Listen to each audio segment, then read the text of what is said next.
My name is Simone, and I was 28 years old when my life took an unexpected turn. I had moved to New York City a few years prior, brimming with the optimism of a young professional ready to make her mark. The city's energy was intoxicating, promising endless opportunities for a bright-eyed marketing specialist like me. I landed a dream job at a well-known advertising agency, a place that prided itself on its progressive image. It was a fast-paced environment, filled with creative minds, and I felt a genuine sense of belonging during those initial months. I poured my heart into every project, eager to prove my worth and contribute to the team's success. My supervisor, Mr. Harrison, initially seemed approachable, if a little reserved. He was a man in his late 50s, with a reputation for being demanding but fair. I admired his sharp intellect and the way he commanded respect in meetings, always seeming to know the right strategic move. However, as time went on, I started noticing subtle shifts in his demeanor towards me. It began with minor things, like my ideas being overlooked in favor of less developed ones from my white colleagues, or perhaps a dismissive wave of his hand when I tried to elaborate on a point during team discussions. I tried to rationalize it, telling myself it was just my perception, or that I needed to be more assertive. But the feeling of being subtly undermined, of having my contributions minimized, slowly started to chip away at my initial enthusiasm. It was a quiet erosion of confidence, almost imperceptible at first. Sometimes, he would make comments that felt like backhanded compliments. "You're surprisingly articulate for someone from your background," he once said, after I delivered a presentation. I remember feeling a knot in my stomach, unsure how to respond to such a loaded statement. The company's culture, while outwardly diverse, had an unspoken hierarchy. There were certain unspoken rules, certain ways of speaking and behaving that seemed to favor a particular demographic. I often felt like I was navigating a maze of unwritten expectations, constantly trying to fit in.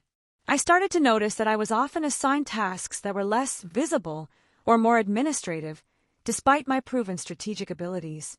It was frustrating to see colleagues with less experience being given more prominent roles, while my growth seemed to stagnate within the department. My performance reviews, while generally positive, always contained vague criticisms about my fit or communication style. It was never anything concrete I could work on, just a nebulous sense that I wasn't quite aligning with their unspoken expectations, whatever they might be. I remember one instance where I proposed a campaign targeting a diverse demographic, something I was passionate about. Mr. Harrison listened politely, then dismissed it as too niche or not mainstream enough, even though market research suggested otherwise. It felt like a direct rejection of my perspective. The atmosphere in the office began to feel heavier, especially for me. I found myself walking on eggshells, constantly analyzing my words and actions, trying to avoid any perceived misstep. The joy I once felt in my work slowly began to dissipate, replaced by a gnawing anxiety. As Black History Month approached, there was a buzz in the office about planned events and initiatives. The company always made a show of celebrating diversity during this time, with posters, internal emails, and special lunch and learn sessions. It felt performative, but I still held a sliver of hope. I even volunteered to help organize some of the internal events, hoping to infuse them with genuine meaning. I wanted to share stories that truly resonated, to highlight the richness and complexity of Black history beyond superficial gestures. It felt like an opportunity to bridge divides. Mr. Harrison, however, seemed particularly detached during these discussions. His contributions were minimal, often just nodding along without genuine engagement. It was as if he was simply going through the motions, fulfilling a corporate obligation rather than embracing the spirit of the month. Little did I know, this performative engagement was a prelude to the most shocking moment of my professional life. The subtle shifts, the quiet dismissals, were all building towards a crescendo that would shake my world to its core, leaving me utterly bewildered and betrayed. Black History Month arrived, and the agency launched its planned initiatives with much fanfare. There were internal newsletters featuring quotes from civil rights leaders, virtual panels, and even a themed potluck. On the surface, it seemed like a genuine effort to acknowledge and celebrate. I participated in good faith, attending the events and engaging in discussions, hoping that this period would foster a deeper understanding and appreciation within the company. I genuinely believe that these conversations, however curated, could spark positive change and awareness. However, beneath the veneer of celebration, the underlying tensions remained. I noticed that many of the discussions felt superficial, avoiding the deeper, more uncomfortable truths about systemic racism. It was as if they wanted to acknowledge history without truly confronting its implications. I remember one specific lunch and learn session where I tried to bring up the concept of microaggressions in the workplace. I shared a personal anecdote, hoping to open a dialogue about the subtle forms of discrimination that often go unnoticed. It felt important to speak my truth. Mr. Harrison was present, and I could feel his gaze on me as I spoke. His expression was unreadable, a mixture of disinterest and perhaps a hint of irritation. He didn't interrupt, but his silence felt heavier than any spoken word, a clear signal of his disapproval. After the session, he called me into his office, a rare occurrence. He closed the door, and my heart began to pound. He told me that while my intentions were good, I needed to be more mindful of the office environment and avoid making colleagues uncomfortable with such topics. He suggested that Black History Month was about unity and celebration, not about dwelling on past grievances. His words felt like a cold shower, extinguishing any hope I had that the company truly embraced open dialogue about race. It was a clear message to stay in my lane. I left his office feeling deflated, a sense of dread settling over me. It was clear that my attempts to foster genuine understanding were not welcome, and that my voice was being actively suppressed. The disconnect between the company's public image and its internal reality was stark. The very next day, a Tuesday, I arrived at work feeling a heavy weight in my chest. The usual morning chatter felt distant, and I struggled to focus on my tasks. I kept replaying Mr. Harrison's words in my head, trying to make sense of the subtle threat they contained. It was just past 10 a.m. when an email notification popped up on my screen. The sender was Mr. Harrison, and the subject line was simply, "Important update regarding your employment." My breath hitched in my throat, and a cold wave washed over me. I clicked it open, my hands trembling slightly. The first few lines confirmed my worst fears.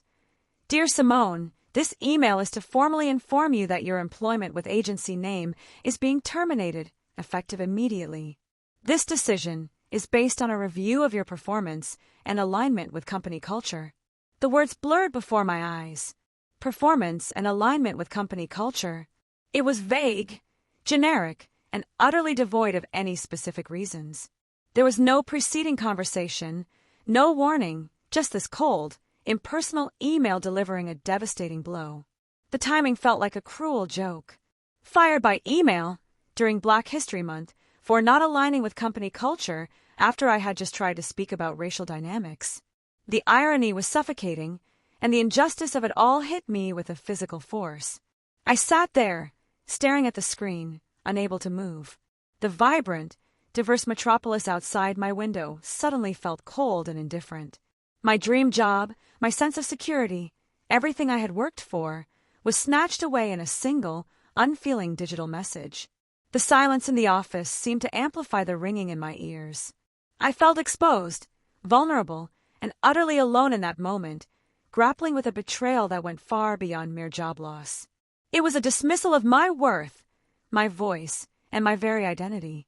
The initial shock was quickly replaced by a wave of disbelief.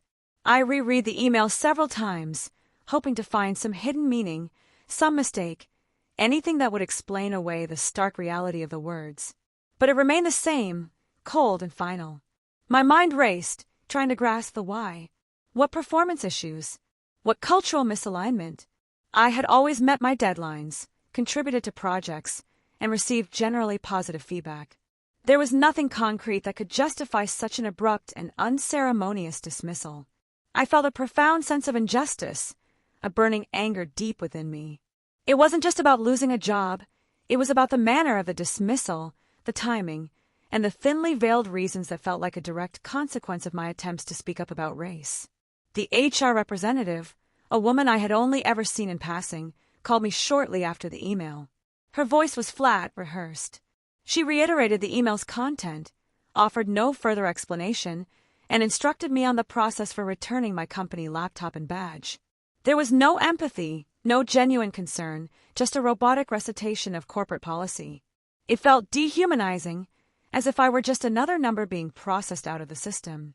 The lack of a face-to-face conversation amplified the feeling of being disposable.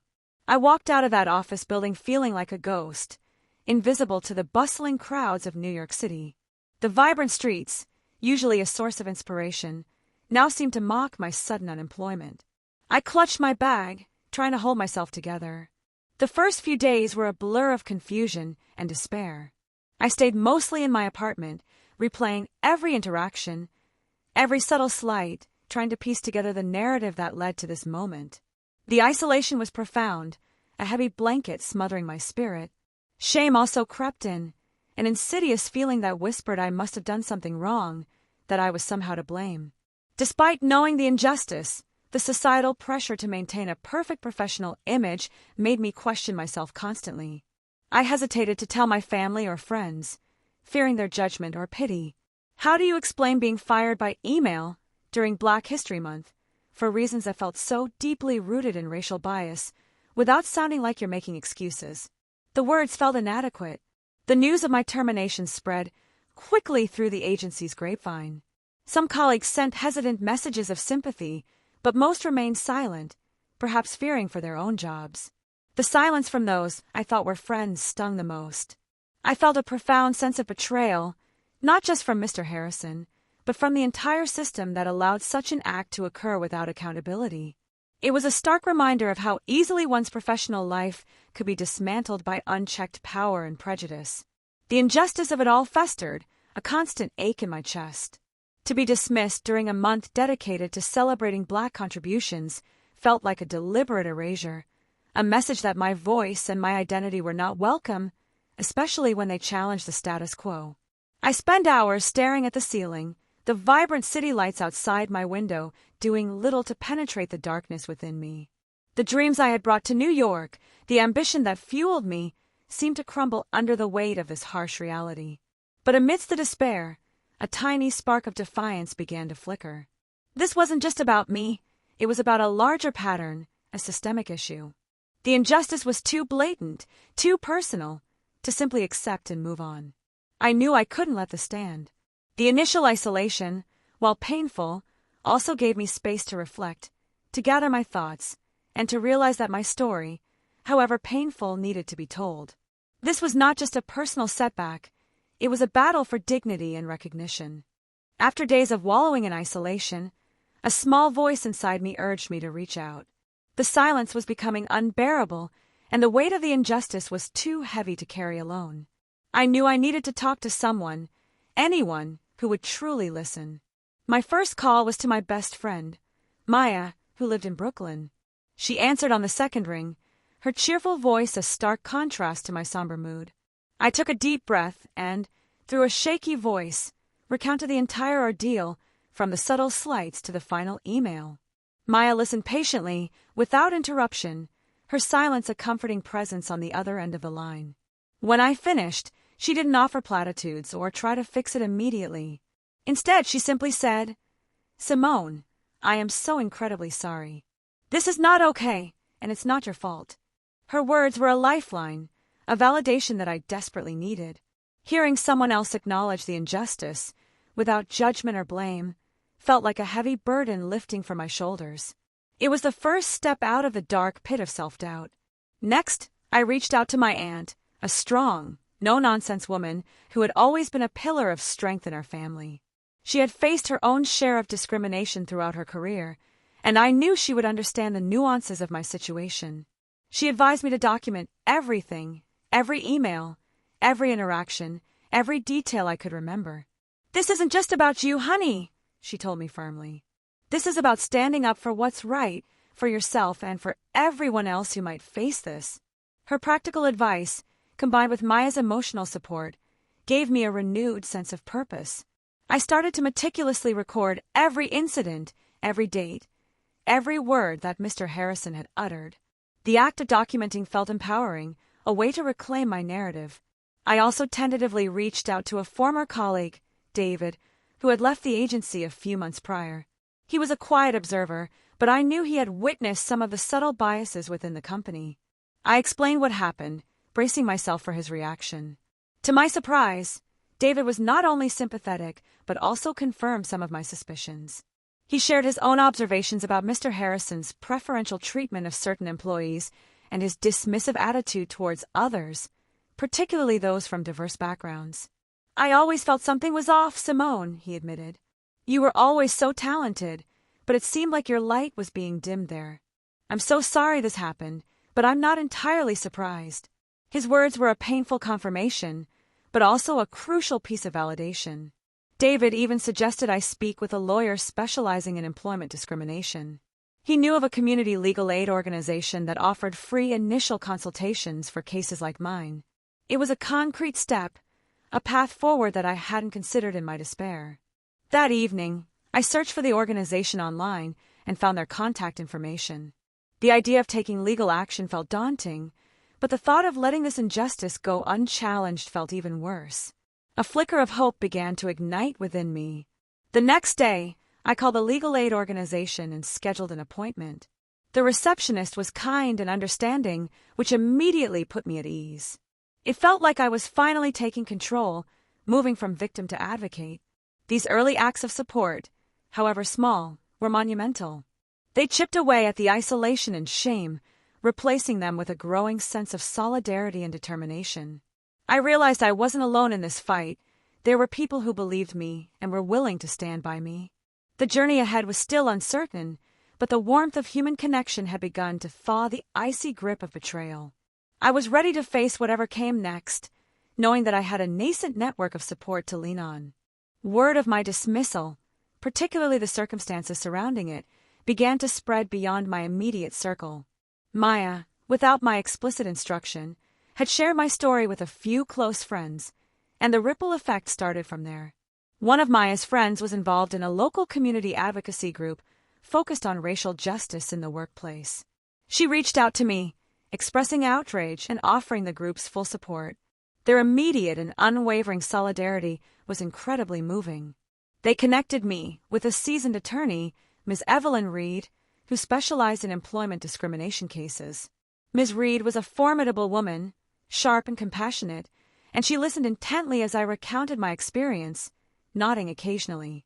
"Simone," she said, her voice firm but reassuring, "what happened to you is not only unjust but potentially illegal. We have a strong case here, and we will fight for you." Her confidence was infectious, giving me courage I didn't know I possessed. The community group helped me draft a public statement, carefully detailing the events without revealing sensitive legal details. They also organized a small, peaceful demonstration outside the agency's building, drawing attention to my case and the broader issue of workplace discrimination. The local news picked up on the story, albeit briefly at first. The sight of people holding signs with my name and the words "Justice for Simone" was overwhelming. It was no longer just my personal battle, it had become a symbol for others. Social media played a crucial role in amplifying my voice. While I personally limited my direct engagement, the community group and my friends shared my story widely, garnering support from people I had never met. Messages of solidarity poured in from across the country.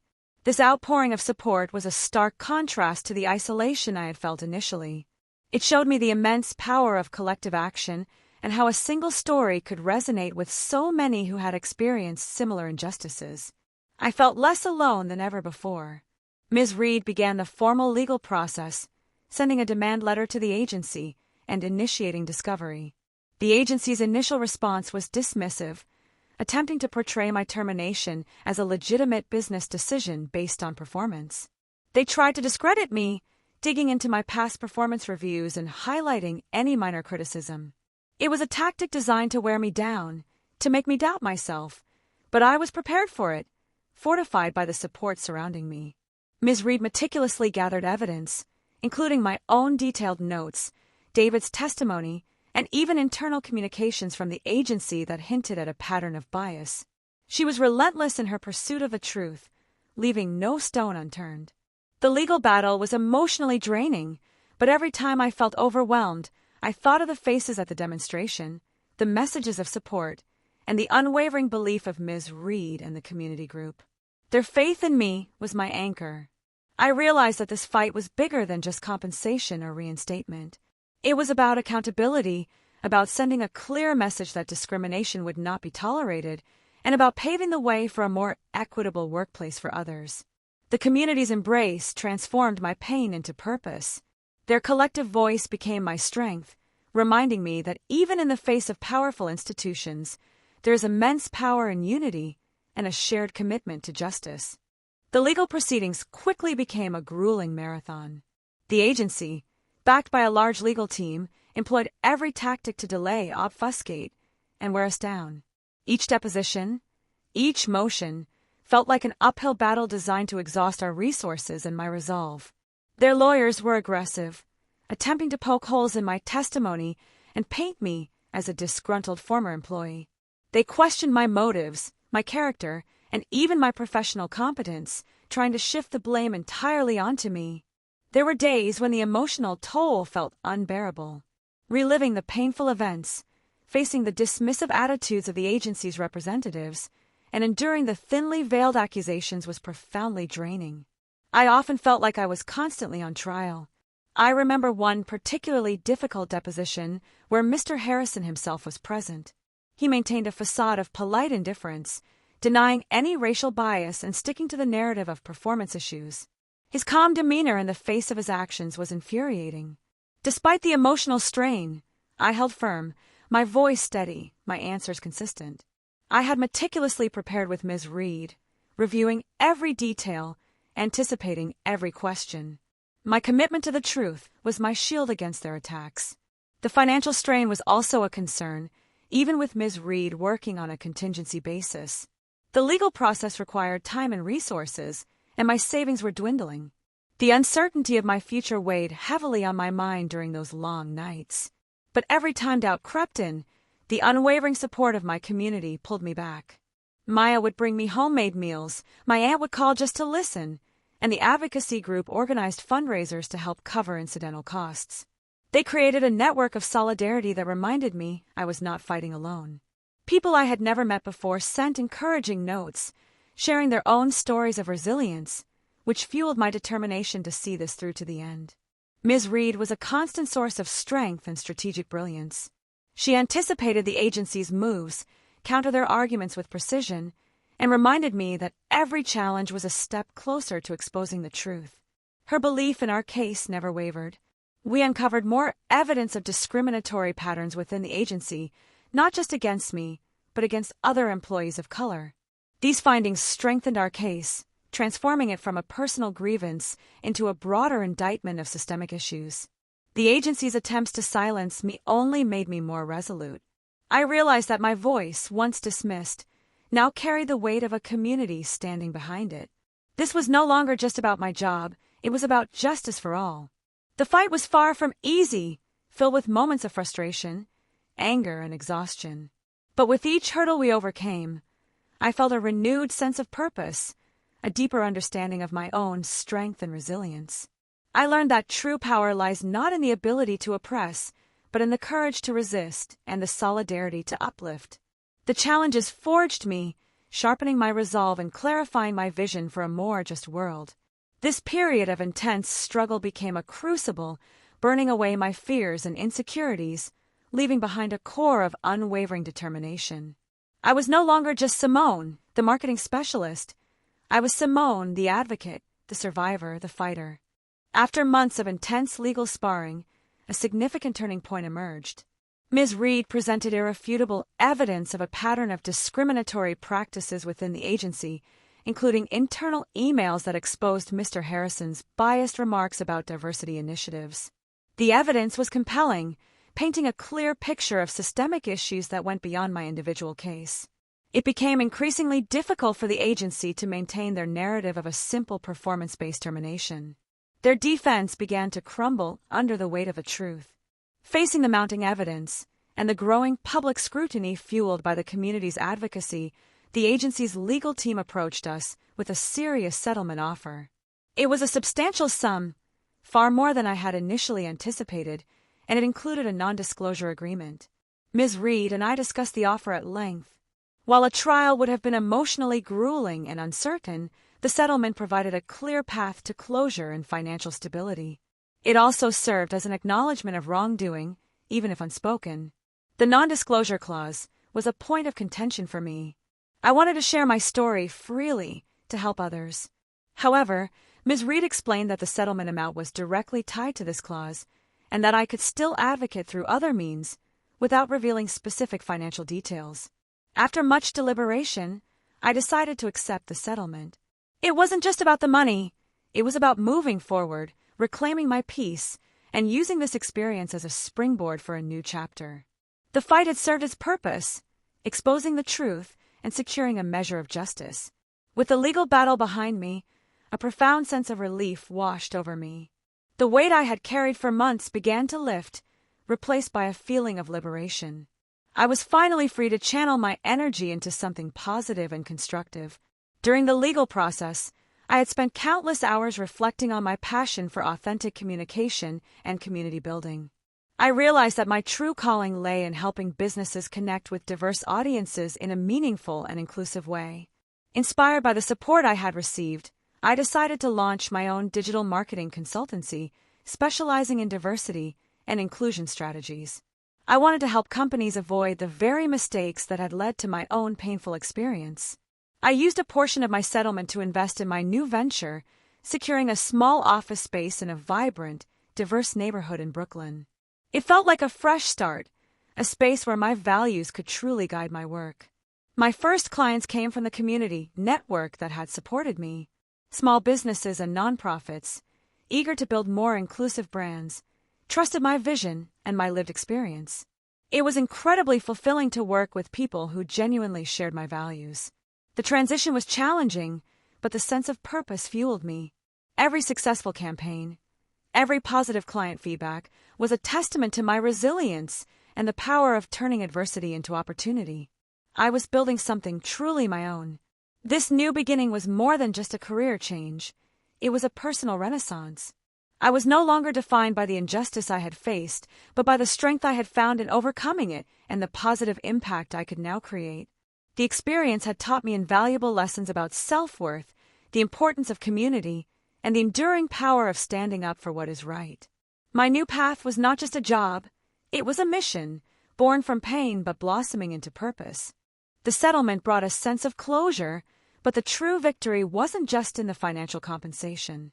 It was in the liberation of my spirit and the profound sense of purpose that emerged from the ashes of injustice. I had reclaimed my narrative and forged a new path. My digital marketing consultancy, Empower Communications, quickly gained traction. My unique approach, rooted in authentic representation and inclusive storytelling, resonated deeply with clients who sought to genuinely connect with diverse communities. I hired a small team, all passionate about social impact and ethical marketing. We worked with nonprofits, small businesses, and even larger corporations genuinely committed to improving their diversity and inclusion practices. It was incredibly rewarding work. Beyond my business, I became an active speaker and advocate for workplace equity. I shared my story at conferences, universities, and community events, always emphasizing the importance of recognizing and challenging subtle forms of discrimination. I never mentioned the specifics of my settlement, honoring the non-disclosure agreement, but I spoke openly about the emotional toll of discrimination and the transformative power of community support. My message resonated with countless individuals.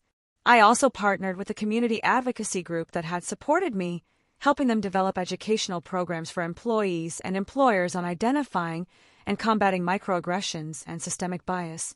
It was a way to pay forward the support I had received. Seeing the impact of my story on others was the most profound reward. People would approach me after talks, sharing their own experiences and expressing gratitude for my courage. It reinforced my belief that speaking truth to power, even when painful, can create ripples of change. My relationship with Maya and my aunt deepened, solidifying our bond through shared adversity. Ms. Reed became a lifelong mentor and friend, a testament to the powerful connections forged in the pursuit of justice. Life wasn't without its challenges, but I faced them with a newfound resilience. The experience had taught me that setbacks are not endings, but rather catalysts for growth, opportunities to discover strengths you never knew you possessed. I learned to trust my instincts, to value my voice, and to never compromise my integrity for the sake of fitting in. My identity, once questioned and diminished, now felt stronger and more authentic than ever before. Looking back, the email that fired me during Black History Month, meant to silence and dismiss me, became the very spark that ignited my liberation. It forced me to confront injustice, to seek support, and ultimately, to build something far more meaningful. My journey is a testament to the fact that even in the face of profound discrimination, community support can change everything. It can turn isolation into solidarity, despair into determination, and a devastating setback into an inspiring comeback. If you are watching this and grappling with your own experience of injustice or discrimination, remember Simone's story. Remember that your worth is not defined by someone else's prejudice, and your voice has the power to create change. Reach out, seek support, and know that you are not alone. There is strength in numbers, and together, we can challenge the status quo and build a more equitable world for everyone. Thank you for listening to my journey, and remember to find your community, because community support truly changes everything.